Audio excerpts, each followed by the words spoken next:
Well, when I first started this world, I found a trail ruin right next to where I was going to build.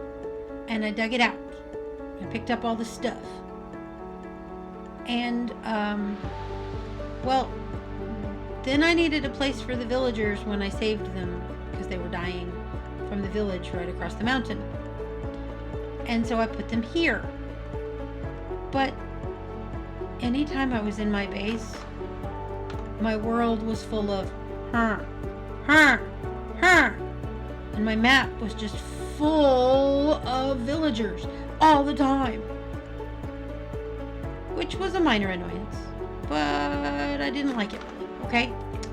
And I wanted a little more space and all of those things. So then, when I built the llama, just for fun, I thought, well, gosh, I could make kind of a trader area. Can I keep the villagers safe while I do that? And it turns out that I think I can. And this is the last one to move. So what we have over here is we have a closed-in area. Right now it's not closed because I left room to be able to get this boat in. But I'm going to be closing it off here in a minute. We have a closed-in area. We have lights everywhere, and we have a place for the livestock. You know, the idea, of course, is that people come from all over this Minecraft world to trade in this little area. And because they come to trade and to buy and to shop, they also have little seats, and then there's like a little kitchen area. And inside here, of course, it's a bazaar, so there's like color everywhere, and we've got like food for the animals, and I'll show you around that a little bit more. But first, we've got to put our last villager away. Do I have glass with me? No, of course I don't. That would be logical. Let me get that in my inventory. Let's get some glass. Let's get some glass. Where's glass? There it is. So we're going to lock him in and take his boat. Let's do that the other way around. No, no, no, no, get back in there. Oh, you stupid head.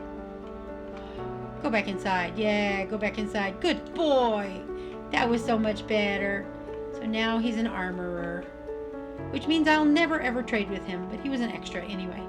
I like his little hat though. He was, I had some extras. When I bred villagers up to be able to have librarians for my books, I had a few extras, and well, now they fit their space. We have our little, in the lore of our little market here, some stalls like this one, which has been here a while, you can tell from all the overgrowth, but this one is it's a tent, so they come, they trade, and then they go back where they came from and get some more stuff to trade. But they've been here a while. Yeah. And then this one is one of the permanent stalls that belong, and this guy's information. His job is to tell you where things are, and if you're trading, where you can set up your tent and all of that stuff. And so he doesn't have a job other than just being information. And then over here we have a shepherd. Well, he's not actually a shepherd. The truth of the matter is, where'd he go? Where? Oh, wait. How did you? What the? You stink. Get back in there. I'll have to figure out how he got out later. How did you get out? I was very careful with you. Rude.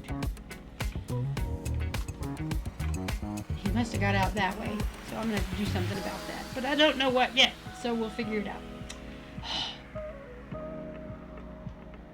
How did you get out, you sorry little villager? Let's see if maybe we can... Not that way. That won't work, Larky.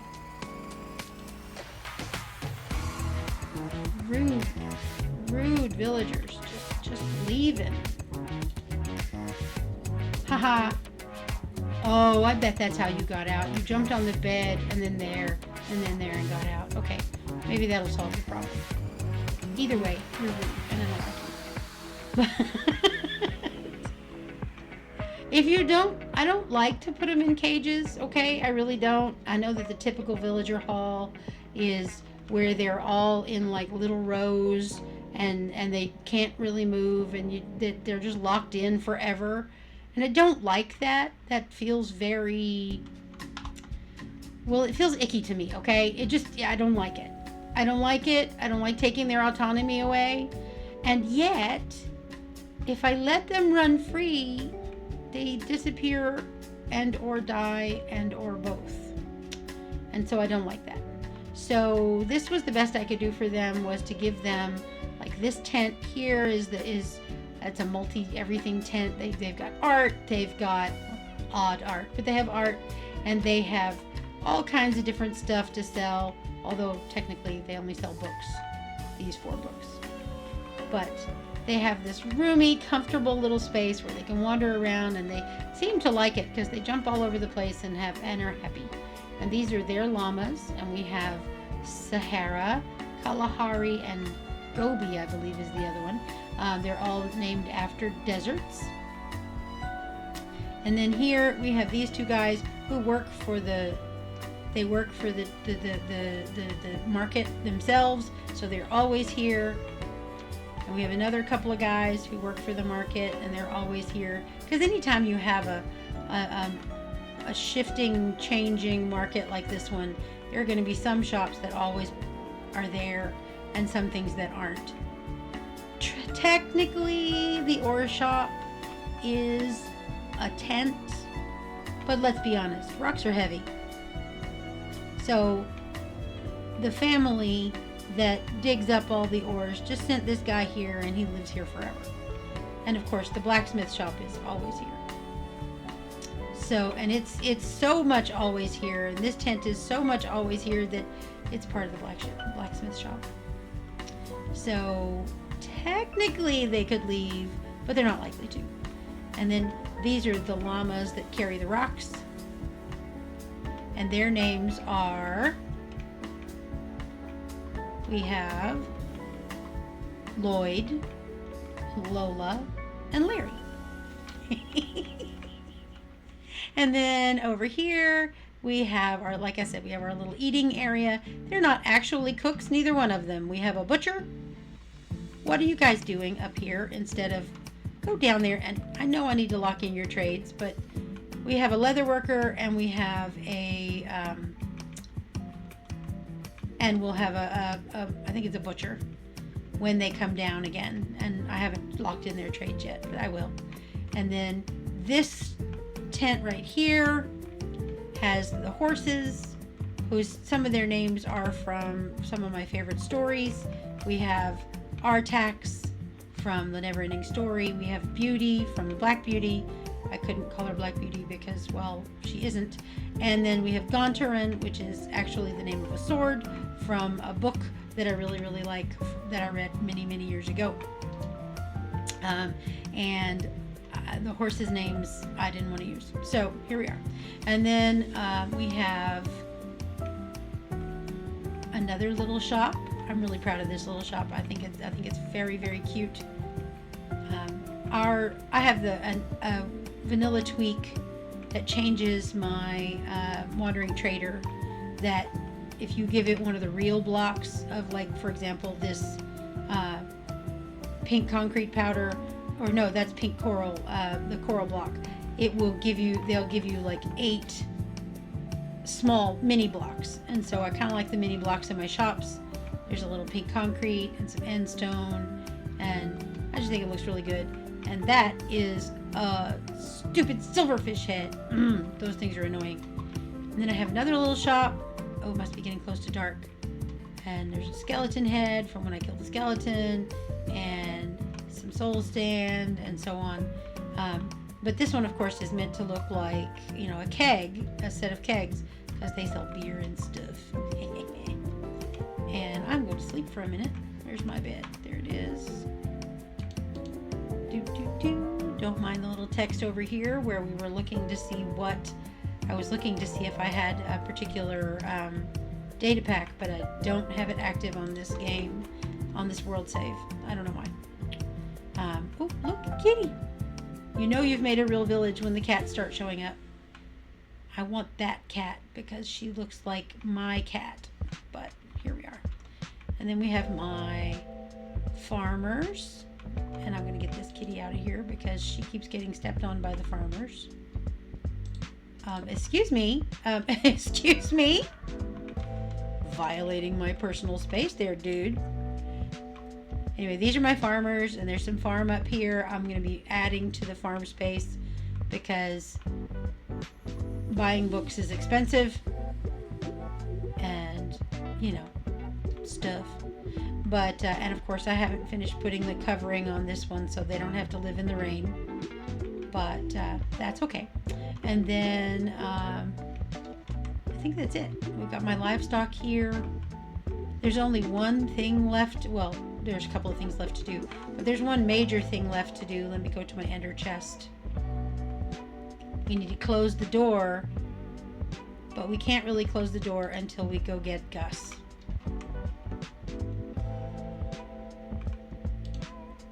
I need one of these. Let's go get Gus. He doesn't need to be abandoned in the underground space. We need to go get him. Oh, and also, Fox.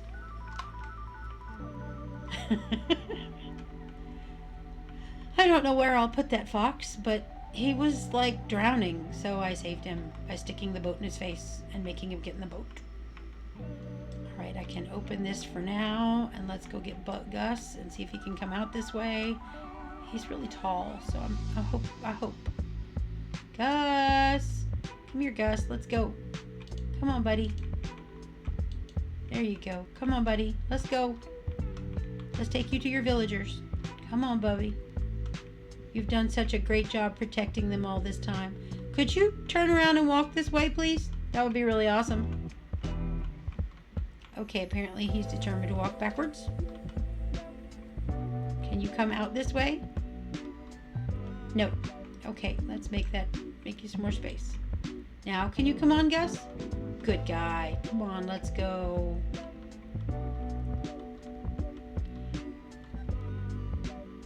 I am a big fan of a radio drama series called Decoder Ring Theater, or the company that does that is called Decoder Ring Theater. And their biggest product, if you will, is something called the Red Panda Adventures, or Chronicles, or something like that. And, well, if you know, you know. Okay, Gus, can I do this without hurting you? Okay, good deal. I need some gates so you don't leave. Gates. Where are my gates? Ah! Okay, there we go. Let's close this up so Gus doesn't leave. Ta-da! Now we're all closed in. There's some details to do still. There are some details still to do. Of course, there are always. Excuse me?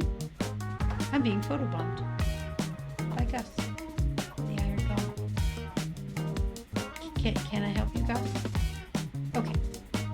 He just wanted to know what I was doing. He's like those people who, when you make your TikToks in the parking lot, come and look in your window of your car and are like, "What are you doing?" Yeah, that's what that is. Anyway. There are still some details to do, and there's still a roof. My poor farmers need a roof, but I'm pretty pleased with it. I think it looks pretty cute. I love the little flags around the lights, the banners around the lights. They look fun and festive, and I'm really happy with my silly names for my animals, and yeah, I would shop here. Let's talk about what's next.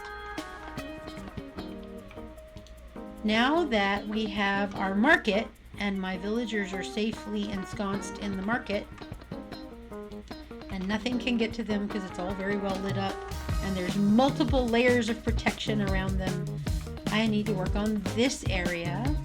this may be what's next. Eventually, there will be like, well, a place for the traders to come in and unload. So there'll be docks, and there'll be like, maybe I may build a ship out here. I don't know yet. That sounds very daunting. And, you know, because people come from all over to trade. So we need to do that. And then the other thing I'm thinking of working on next is in between here and here, where there's just all of these very pretty torches. Very pretty indeed. I would like a stable, because I like the horses, and I would like to put a stable here. I may flatten this out some more, I don't know yet. But what I might do instead is put my stable up here and then have running paths for the horses so that they can get their exercise. You know how that is when you have horses, like a thoroughbred racing space. And then eventually I'm thinking I want to do something with this cave entrance. I want to make it look nicer and maybe close it. I don't know. I have thoughts. But this is a forever world, so I can have those thoughts for a long time if I want to. Yes, I can. I do know that there are a couple of things I actively need. I need a creeper farm. It will not be anywhere near here. It'll be out in the middle of the ocean somewhere. I need a sugarcane farm, and I think that I'm going to put it down here because I have a big empty space that's not going to get used now because I moved my villagers. So yeah, I think I'm going to convert this into a, some of it anyway, into a sugarcane farm. I don't really need a bamboo farm, but I might want to put one together because who knows, I might want to use bamboo later to build somewhere. I don't know. It's a forever farm, right? I'm okay with collecting some resources for eventual use. Yeah. And I'm not going to put a cactus farm in here. At least I don't expect to, because that's a lot of cactus. My sheep and their wool right here are definitely producing. So there's that. I think I have enough wool for a while. Yeah, I think I do. So I don't think I need to do anything special with farming for sheep. Hey now. There we go. Oh, I'm hungry. And this farm is going to stay here, but it's probably not the farm I'm going to use to trade anymore. I'm probably going to use this farm to feed me and my animals and that sort of thing and leave it alone. And I went to an ocean ruin not long ago and I got another Swiffer egg. So Poots has a friend, but Poots' friend doesn't have a name. So how about you tell me in the comments what I should name Poots? Please keep it family friendly, because most of the people who watch my videos, if you're one of the people watching my videos, most of them are under 18. So please keep it family friendly. Okay? But yeah, tell me what I should name Poots' friend. And that's it for today. It was a short episode, I know, but I just wanted to show off my brand new bazaar. How bizarre, how bizarre. Ooh, baby, it's making me crazy. Every time I look around. Which is a song that most of my 6th graders will not know. But hey, that's fun anyway. So, that's about it. Thanks for watching. If you aren't subscribed, well, why don't you fix that? Thanks. You keep watching and I'll keep making. That's how this works, right? Have a great day, everybody. Happy crafting, y'all. Bye now.